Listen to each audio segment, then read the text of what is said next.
Mukunda jewellers మొట్టమొదటి factory outlet లో long హారాల పండుగ. ఈ ఆఫర్ నవంబర్ 8 నుండి 16 వరకు. మనకు కాస్త అండగా ఉండేది. ఇప్పుడు అమ్మ కూడా చనిపోయింది. మనకెవరూ లేరని మన భర్తలు మనల్ని సాధించుకు తినడం మొదలు పెడతారు. కవితను కూడా మన పక్కన ఇల్లు అద్దెకి తీసుకుని వచ్చేయమంటే మనకు కొంచెం ధైర్యంగా ఉంటుంది కదా. అందుకు ఆమె భర్త ఒప్పుకోవాలిగా. ఎందుకు ఒప్పుకోడు? అపూర్వ సహోదరులాగా అందరం కలిసే ఉంటాం. మీ అక్క చెల్లెలంతా కలిసి ఉంటే మాకు పెద్ద హ్యాపీ. పోపుల డబ్బాలాగా. రే నా ప్యాకెట్ ఇచ్చేరా.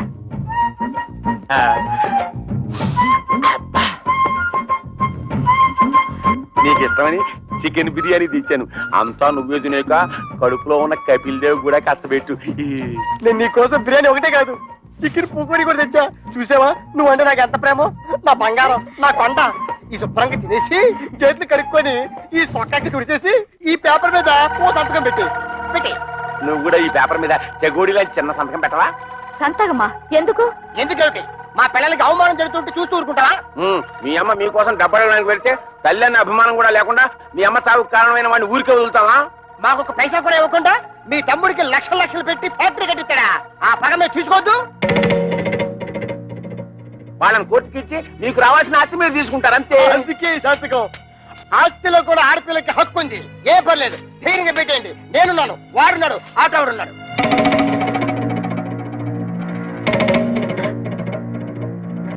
ఏంటి థింకింగ్ చేస్తారు? పెట్టాం. మా నాన్న మమ్మల్ని అవమానించినా సరే, మాకు ఆస్తులు ఇవ్వకపోయినా సరే, మా నాన్న మీద కేసు పెట్టాం. అవును, మమ్మల్ని కని పెంచి ఎంత వాళ్ళ చేసినా వాళ్ళ మీద కేసు పెట్టమంటారా? మేం పెట్టమంటే పెట్టాం. పెట్టాం. మా కుటుంబ గౌరవాన్ని మంట కలపం. పెట్టను. లేకపోతే ఏంటయ్యా సంతకాలు పెట్టడానికి బిర్యానీ ఎందుకు దండగా? మొగుళ్ళు అన్ని బెడ లేకుండా బేవర్సాగా రోడ్డు మీద తిరుగుతుంటే అది పిల్లలకి అవమానం కాదు? అప్పులో కనిపించకుండా దాక్కుడు మొదలాడుతుంటే అది పిల్లలకి అవమానం కాదు? ఆడ బాబు మీద కేసు పెట్టుకుంటే పెద్ద అవమానం అయిపోయిందట. ఏంటి పెద్ద రంకిలేస్తున్నారు? మా నాన్న ఆస్తిలో వాటా అడగడానికి మీకేం హక్కుంది? ఓతే నాతో హక్కు లేదు, నీతుందిగా, నువ్వు అడగొచ్చుగా. ఆస్తిలో హక్కుల సంగతి నాకు తెలుసు. ఎవరి మీద ఎప్పుడు ఎలా ప్రొసీడ్ అవ్వాలో కూడా తెలుసు. డబ్బు కోసం మీ వెలితి బుద్ధి ప్రదర్శించకండి. అబ్బా, అటు ఉద్యోగాన్ని తీవెళ్ళం, ఇటు ఆస్తి తేవు. నువ్వేంటి ఇంట్లో పనికిరాని చీపురు కట్టని, మూలపడుండే ఖాళీ బియ్యపు డబ్బాని. ఏంటంట? కృష్ణ, నువ్వు ఆ పిల్లతో వాదించలేవు గాని నోరు మూసుకో. ఏంటి మూసే? చక్కగా ఉద్యోగం చేసుకుంటున్న పిల్లాన్ని చేసుకోలేకుండా చేసావు. ఇవాళ రేపు ఉద్యోగానికి వెళ్దాం అనుకుంటే నువ్వు వచ్చి అక్కడ సంతకం పెట్టు, ఇక్కడ సంతకం పెట్టు అంటూ నీ కక్కుర్తి బుద్ధి చూపించి మొత్తానికి మోసం చేసావు.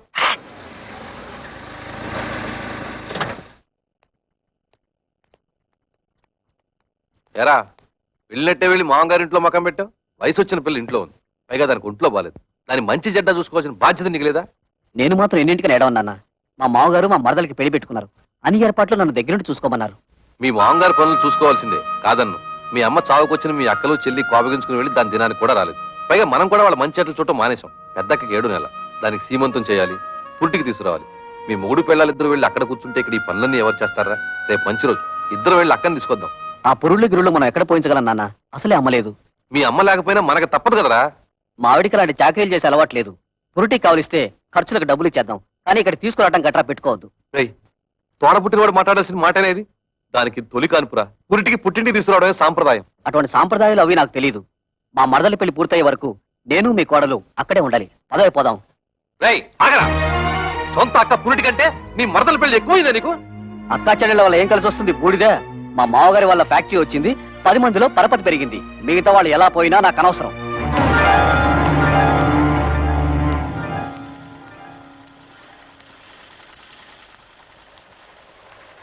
అమ్మా, ఇక్కడ కవిత అనే అమ్మాయి ఉంటుంది. మేనేజర్ కవిత గారా? ఆఫీస్ రూమ్ లో ఉంటారు సార్. వారి అక్కగారు ఇక్కడే ఉన్నారు, మాట్లాడతారండి.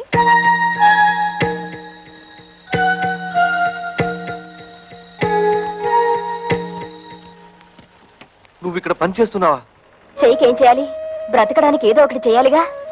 మేము కష్టపడి పని చేస్తేనే మా మొగుళ్ళు మాకు తిండి పెడతారు. నువ్వు రా, మన పని చూసుకుందాం.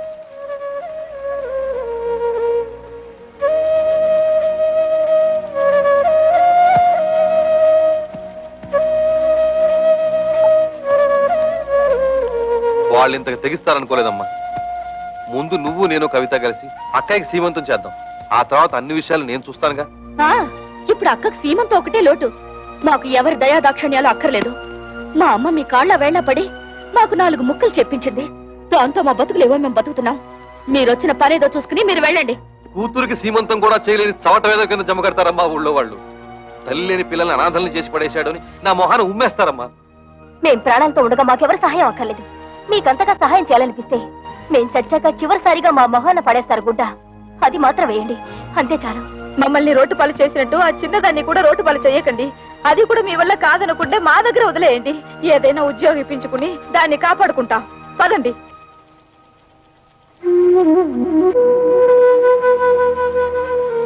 పొద్దున్నే సంతకాలు పెట్టమని పట్టుపట్టాం కదా, కొంపదీసి రైలు పట్టాల మీద తలకాయలు గానీ పెట్టేశారేమోరా. వాళ్ళు రైలు పట్టాల మీద తలకాయ, వాళ్ళు అసలే పోలందేవులు. ఏదో రోజు నీ తలకాయ నా తలకాయ తీసుకెళ్లి రైలు పట్టాల పెట్టేస్తారు. 100 పెట్లు గూడ్స్ బండి ఆరనేసుకుంటూ స్పీడ్ గా వచ్చేసి మన తలకాయ నుంచి ఎక్కేస్తది. 2 తలకాయలు లక్ష్మీ బొమ్మల బడేలు పేలి 2 తలకాయలు పక్కనే ఉండి కికికికికికికి నవ్వుకుంటాయి.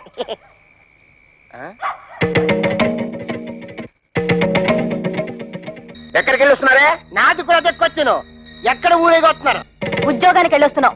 ఉద్యోగానికి అలా మొహం మీద కూర్చుంటూ సమాధానం చెప్తుంటే చూస్తూ ఊరుకుంటావు. సిగ్గులేదు? నిన్ను చెయ్యి ఎత్తామంటే మళ్ళీ ఎత్తడానికి చెయ్యడు. మాకు తిండి పెట్టడం దండగా నవ్వు కదూ. ఇదిగో ఈ 30 రూపాయలు తీసుకొని మడిచి జోబులో పెట్టుకో. ఏమయ్యా, నీ పెళ్ళ అంత చీప్ గా పెంట మీద ఏకని చూస్తుంటే చూస్తూ ఊరుకుంటావట. సిగ్గులేదు? నన్నా ఏంటే? ఇదిగో నా మెల్లో తాళి కట్టిన పాపానికి ఒక 10, నాకు తిండి పెట్టినందుకు ఒక 10, నీకు మీ అమ్మకు దండగా తిండి పెట్టినందుకు ఒక 10, టోటల్ గా 30 రూపీస్ మింగు. మరి దానికో? ఏయ్, నీ దబాయింపు డబ్బా కబుర్లు నా దగ్గర కాదు. ఈ రోజు నుంచి నేనో రోజు ఇల్లు తుడిస్తే నువ్వో రోజు ఇల్లు తుడవాలి. నేనో రోజు బట్టలు ఉతికితే నువ్వో రోజు బట్టలు ఉతకాలి. నేనో రోజు వంట చేస్తే నువ్వో రోజు వంట చేయాలి. ఇంపార్టెంట్ పాయింట్ ఒకటి ఉంది. నా పర్మిషన్ లేకుండా నా పక్కలో నువ్వు పడుకోకూడదు. అవ్వా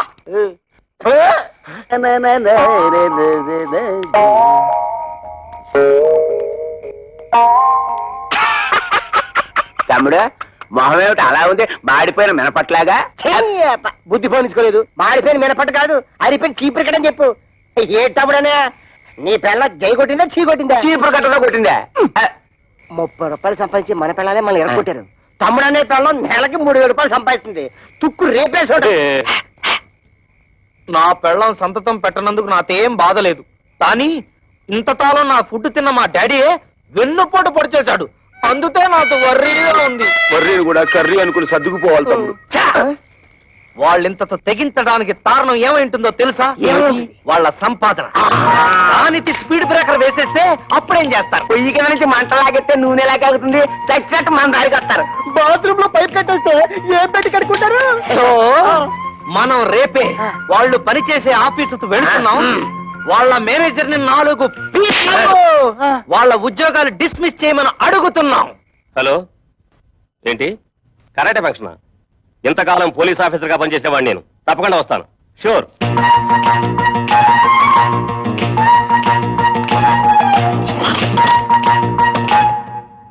మీరెవరయ్యా? కూర్చునే కుర్చీలో కాళ్ళు పెట్టి నిలబడ్డారు. కాళ్ళు తీసి బుద్ధిగా కూర్చోండి ప్లీజ్. చా, ఈ ప్లీజులు ఫీజులు మా దగ్గర కుదరవు. మర్యాదగా మా 3 పెళ్ళాలకి ఊస్టింగ్ ఆర్డర్స్ ఇచ్చే.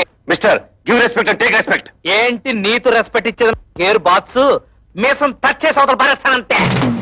నీ డ్రైనేజ్ పదలగొట్టమంటే మా పిల్లలు కళ్యాణి, కస్తూరి, కవితల ఉద్యోగాన్ని కత్తిపేరుతో కోసి అవతల పారే లేదా? ఓహో, ఇప్పుడు అర్థమైంది మీరెవరో, మీ హిస్టరీ ఏమిటో. ఏం అర్థమైంది నీకు? నీ హిస్టరీను, నా ఆటోబయోగ్రఫీ. అదేం కాదు, మీరు ముగ్గురు వాళ్ళ మొగుళ్ళని. ఎస్, మేంటి మొగుళ్ళం. ఆ విషయం మా పెళ్ళాలకి ఉద్యోగాలు ఇవ్వడానికి ముందు ఆలోచించుండాల్సింది. అవన్నీ తెలుసుకుంటే ఇవాళ నీ రేషన్ కార్డు చిరిగిపోయేది కాదుగా, నీ పేరు ఓటర్ లిస్ట్ లో చిరిగిపోయే కాదుగా. అందుకని వెంటనే వెళ్ళి మా పెళ్ళాల ఉద్యోగాలు పీతే వెళ్ళా. ఏంటి ఇక చూస్తా?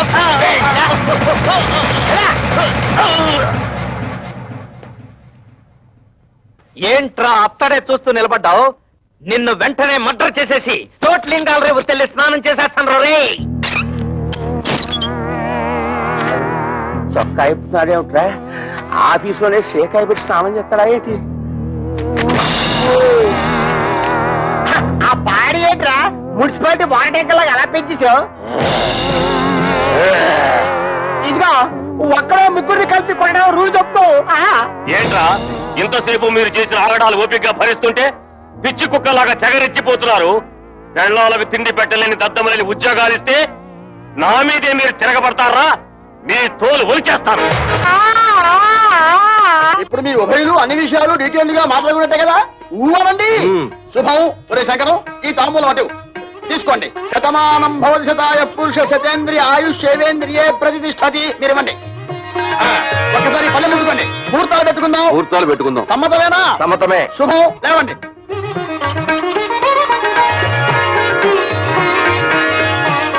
కూర్చోండి అయ్యా మేము ఉంటాం నమస్కారం టాటా బిర్లా అంబానీ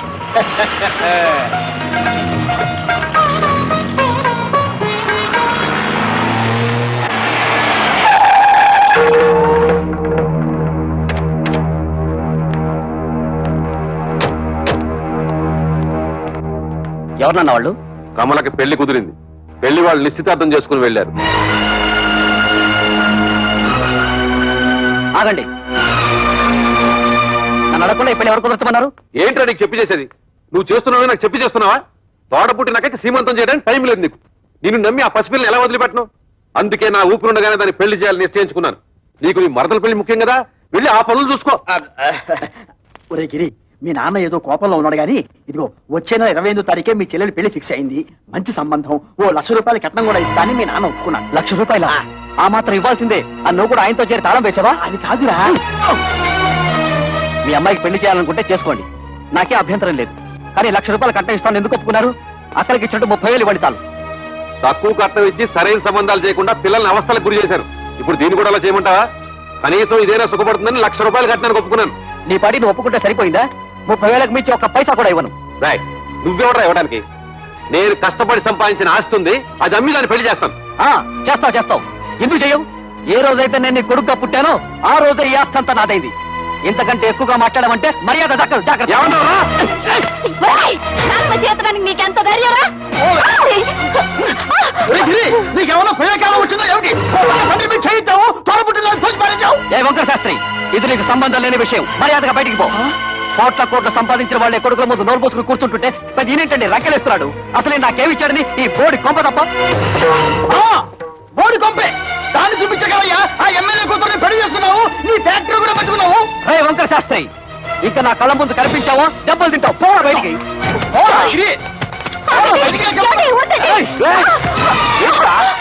అన్న కొడుకుని ఊరుకుంటుంటే అందరూ వీరికి చేయిస్తావా నన్నే కొడతావా ఈ క్షణం నుంచి ఇల్లు నాది పో బయటికి నాన్న మీద ఇంకొకసారి చేయొద్దని మర్యాద దక్కదు పోవే రేయ్, నా ఇంట్లో ఉంటూ నన్నే బయటకి ఎట్టుతావురా ఇది నీ ఇల్లా ఏనాడైతే పత్రాల మీద సంతకం పెట్టావో ఆనాడే ఇల్లు నాదైంది పో బయటికి దుర్మార్గుడా నువ్వు కొండంత అండగా ఉంటావు అనుకున్నాను రా నా నమ్మకాన్ని మట్టిలో కలిపావు కదా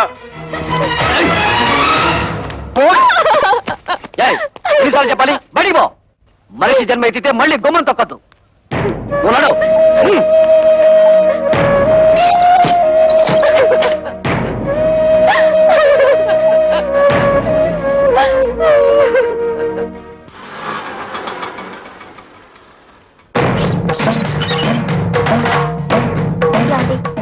మీ అక్కలు చెల్లి వచ్చారు బయట నిలబడ్డారు చాలా కోపంగా ఉన్నారండి గొడవ పెట్టుకోవడానికే వచ్చుంటారు చూసుకుందాం రా ఏంటే అంతా కలిసికట్టుగా వచ్చారు నాన్న ఎందుకురా బయటికి గెంటేశావు ఆయన్ని బయటికి పొమ్మనడానికి నువ్వెవడవురా నిన్నెంతో ప్రేమగా చూసుకునే కన్న తండ్రిని బయటికి గెంటేసి నువ్వు బాగుపడవరా వాడితే ఏంటి ఎంత మెత్తగా మాట్లాడుతున్నావు రే చెప్పరా నాన్న ఎందుకురా బయటికి గెంటేశావు అడగడానికి ఎవరు లేరనా నీ పొగరు ఎరా ఆస్తి అంతా దొంగతనంగా రాయించుకున్నావు కదా ఎవడేం చేస్తాడని అహంకారమా మర్యాదగా మాట్లాడవే అది నాకు నా తండ్రికి మధ్య గొడవ అడగడానికి నువ్వెవరు మేము అడగకపోతే ఇంకెవరు అడుగుతారా ఎప్పుడు మీకు పెళ్లిళ్ళు అయిపోయాయో అప్పుడే ఈ ఇంటికి మీకు సంబంధం తెగిపోయింది ఇక మీదట ఈ ఇంటి గురించి మాట్లాడే అర్హత ఎవ్వరికీ లేదు ఆడపిల్లకు పుట్టింట్లో మాట్లాడే అర్హత లేదని ఎవరా చెప్పారు నీకెంత హక్కుందో మాకు అంత హక్కుంది. ఈ ఇంట్లో నువ్వెలా పుట్టావో మేము అలాగే పుట్టాం. ఏరా మా చెల్లికి 1,00,000 రూపాయలు ఇవ్వడానికి నువ్వెవడవరా? ఇదంతా నువ్వు సంపాదించిందా? మా నాన్న కష్టపడి సంపాదించింది. కష్టపడి సంపాదించిన వాడిని బయటికి తరమేసిన నీకు మాత్రం ఇంట్లో పనేంట్రా? రా బయటికి. ఎక్కువగా మాట్లాడమంటే మర్యాద. చూడండి, న్యాయం మారింది, చట్టంలోనూ మార్పులు వచ్చాయి. ఇప్పుడు మగపిల్లలతో పాటు ఆడపిల్లలకు కూడా ఆస్తిలో సమాన హక్కులున్నాయి. మీ ఆస్తి మీకు వచ్చేలా చూసే బాధ్యత నాది. ఈ పేపర్ల మీద సంతకం పెట్టండి.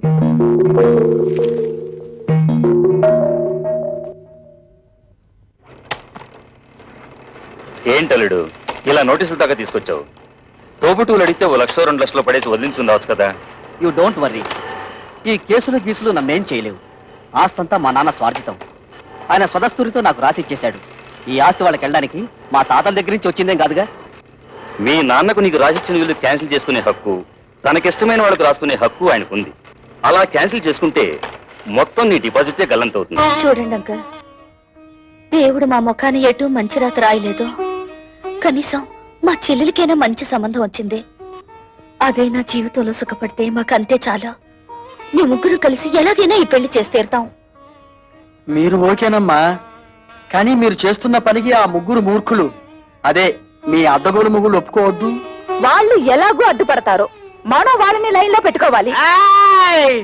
మీ ఇష్టం వచ్చినట్టుగా ఉద్యోగాలకి వెళ్ళిందే తాతుండా మీ ఓనర్ చేత మమ్మల్ని తుళ్ళబడిపిస్తారా? అబ్బా, ఇత మీదట మీతో మాతో ఏ విధమైన సంబంధం లేదు. విడాకులే. ఇదిగో రోడ్డు మీద చాలా అసహ్యంగా ఉంటుంది, లోపలికి రండి మాట్లాడుకుందాం. ఆయన అతడు ఉన్నంత వరకు మేము లోపలికి రావండి. ఓరి మీ దుంపలు తెగ తెల్లవారు లేస్తే ఆయన ఎందుకని ఆరిపోసుకుంటారు?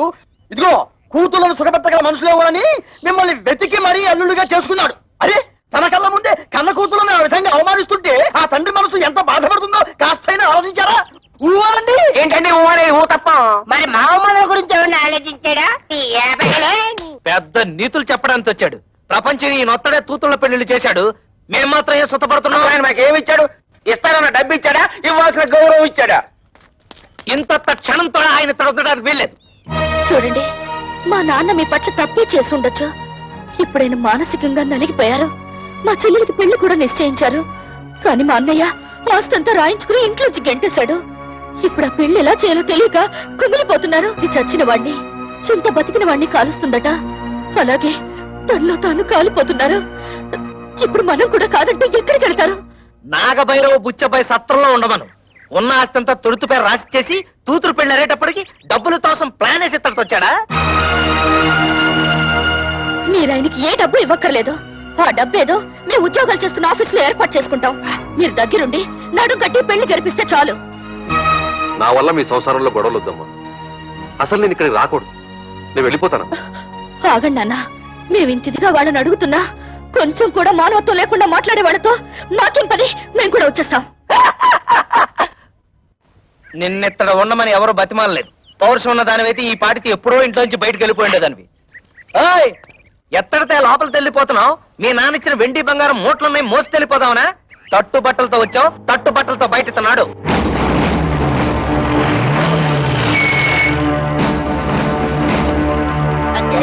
మన ఇంటికి పోలీసులు వచ్చారు. మనం ఏమన్నా నచ్చలైట్లా తనపడ. ఇక్కడ కళ్యాణి కస్తూరి కవితల భక్తులు ఎవర్రా? జస్ట్ ఇంతకు ముందు వరకు నేను తవిత హస్బెండ్ ని, నేను కస్తూరి మొగుణ్ణి. నేను కళ్యాణి భర్తని. కానీ ఈనాటి నుంచి మేం ఫ్రీ బర్డ్స్, నో ప్రాబ్లమ్స్. ఏంటండి దౌర్జన్యం ఎలా చేస్తారు? ఎక్కువ మాట్లాడితే చంపేస్తా. వాళ్ళని ఎందుకు ఇలా కొడుతున్నారు? ఎందుకు కొడుతున్నానా? కట్నం తేలేదని వాళ్ళు మిమ్మల్ని బాధించినందుకు.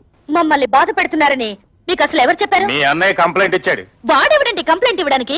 కట్టుకున్న పెళ్ళాలం మేమేమైనా కంప్లైంట్ ఇచ్చావా?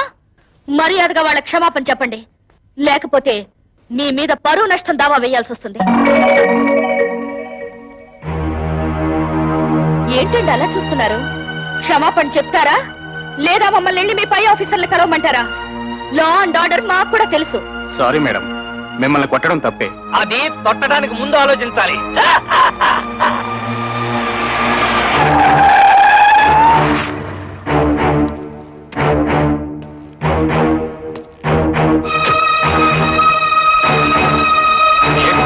ఎమ్మెల్యే అల్లుడై ఉండి ఇలాంటి పని చేశారు. మీ సిస్టర్స్ వాళ్ళ భర్తను బాధించలేదట. మీ వల్ల మేము ఇన్సల్ట్ అయ్యాం. ఏంటయ్యా ఎంక్వైరీ చేయమంటే మా బాల్ మీద చేసుకున్నావంట పెద్ద గొప్పడిలే వెళ్ళవయ్యా. నన్ను క్షమించండి అక్క. బాల్ మిమ్మల్ని బాధలు పెడుతున్నారని తెలిసి ఆ కోపంలో కంప్లైంట్ ఇచ్చాను. మీరు ముగ్గురు ఉద్యోగాలు చేస్తున్నారని తెలిసి నేనంత ఫీల్ అయ్యానో తెలుసా? ఇక నుంచి మీరు ముగ్గురు ఉద్యోగాలు చేయాల్సిన కర్మ లేదు. మీ నలుగురికి 4 లక్షలు తెచ్చాను. అప్పుడేదో డబ్బు టైట్ లో ఉండి ఆ టెన్షన్ ఏదో అంటే నాన్న కోపంతో వచ్చేశారు. నువ్వు కూడా ఏంటి నాన్న కురతనంగా నేనేదో అంటే కోపంతో వచ్చాడేనా? ఇరుగు పొరుగు వాళ్ళంతా నన్ను అసహ్యంగా చూస్తున్నారో తెలుసా? నాకు మీరు అక్కడ తప్ప ఇంకెవరున్నారు నాన్న? చూడు, వాళ్ళకింకా నా మీద కోపం పోలేదు. ఇదిగో ఈ డబ్బు నువ్వే నీ చేత్తో తీసుకుని వాళ్ళకి ఇచ్చేసాయి. చిన్న చెల్లి పెళ్లి నేను దగ్గరుండి ఘనంగా జరిపిస్తాను. దీనికి కావాల్సిన డబ్బు నగలు ఇందులో ఉన్నాయి. ఈ బుద్ధి నీకు ముందే ఉండుంటే ఈ గొడవలన్నీ వచ్చేవి కాదు కదరా. వాళ్ళ ముగ్గురు మన ఆస్తి కోసం కోర్టులో కేసు వేశారంట. ఇదేమన్నా బాగుందా చెప్పు? ఏమ్మా ఇది నిజమా? అవును, మమ్మల్ని తీసి పారేసిన వాడికి మా ఆస్తి మాత్రం ఎందుకు దక్కనివ్వాలి? ఇంటి మీద అప్పు చేసే కదా ఫ్యాక్టరీ కట్టాను. ఇప్పుడు ఈ కేసులు గీసులు అంటే నా ఫ్యాక్టరీ మూసేస్తారు, నేను రోడ్డు మీద పడాలి. ఒరే గిరి, బాధపడకరా. ఈ ఆస్తికి వీళ్ళకేం సంబంధం లేదని దీని మీద సంతకాలు పెట్టమన్నా. వీళ్ళ మంచి చెడ్డలు నేను చూసుకుంటాను. సర్లే ఉండు. కుర్రవేదం ఏదో ఒడిదుడుకులు పడ్డాడు, ఇప్పుడు పశ్చాత్తాపడుతున్నాడు. వాడు మాత్రం ఎవరు? మీకు తోడపుట్టిన వాడేగా. ఇలా కేసులు పెట్టుకుని కోర్టు పాలవద్దు. ఈ డబ్బులు తీసుకుని ఆ సంతకాలు ఏవో పెట్టండి అమ్మా. ఏంటే నీకేమైనా గుర్తుందా? నాన్నకు కొడుకు దొంగెడుపు చూసి మతిపోయిందనుకుంటే నీకేమైందే? ఇచ్చేయి, ముందే డబ్బిచ్చేయి. లేనిపోని గొడవలు ఎందుకమ్మా? మీ అందరికీ డబ్బులు ఇచ్చి చెల్లి పెళ్లి ఘనంగా చేస్తానంటున్నాడుగా. ఏంటి వీడు ఘనంగా జరిపించేది తోటకూర కట్ట? నిన్ను మెడపెట్టి బయటికి గింటిన ఈ జిత్తులు మరి నక్క